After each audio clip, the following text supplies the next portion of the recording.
I'm near the town of Healdsburg, and I'm meeting up with Duff Bevill. He runs his own vineyard management company. He also grows his own grapes, of course. Interesting thing, he's a first-generation Sonoma farmer. He moved here in the 70s from Los Angeles, never went home again.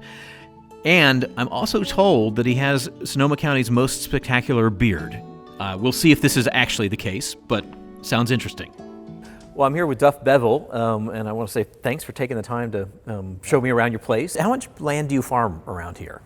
About a little more than 1,000 acres in Sonoma County. Healdsburg, Alexander Valley, Dry Creek Valley, and Russian River Valley. Okay, got it. So sort of spokes of a wheel, more or less. Exactly. I grew up in Southern California, north end of San Fernando Valley. I moved to Redding in 1970, summer of 71. Right. Went to community college up there, continued just studying agriculture, and then finally realized I wanted to go get in the real world, and had a job offer here up in Dry Creek, and interviewed on a Wednesday and moved the following Monday.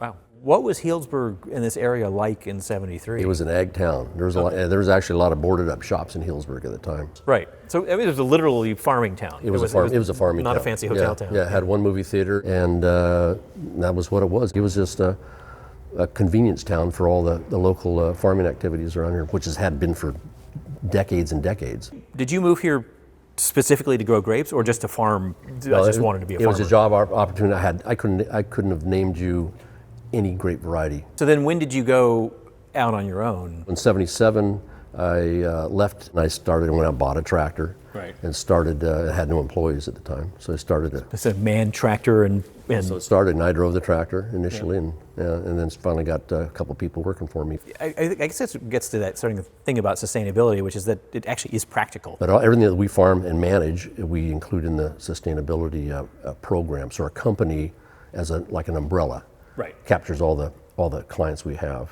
You were fairly instrumental in this whole program to get Sonoma County on a sustainability program throughout the entire region. Funny story was, it was a Saturday afternoon. I was sitting on the back porch and I was reading one of the ag rags. I said, what is it that we can do that would get us on the radar of the governor of California? And then that's when Chris proposed the 100% participation certification. Yeah, but literally sort of moment on the porch. It's on the porch after a glass of wine. Yeah, so glass it was. of wine. Provides inspiration. Yeah. There's about a 15-minute window, I always say. Yeah. That first glass was a 15-minute window of inspiration. After that, you're just drinking wine. Yeah.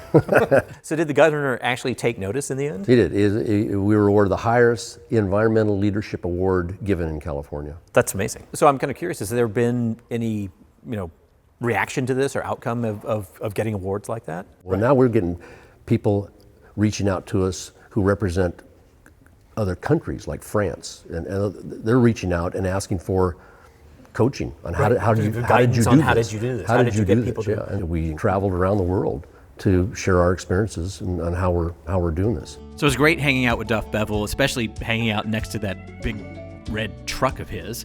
This is the guy who helped kind of push a lot of other people towards sustainability in Sonoma County. Also, the guy does have a really spectacular beard.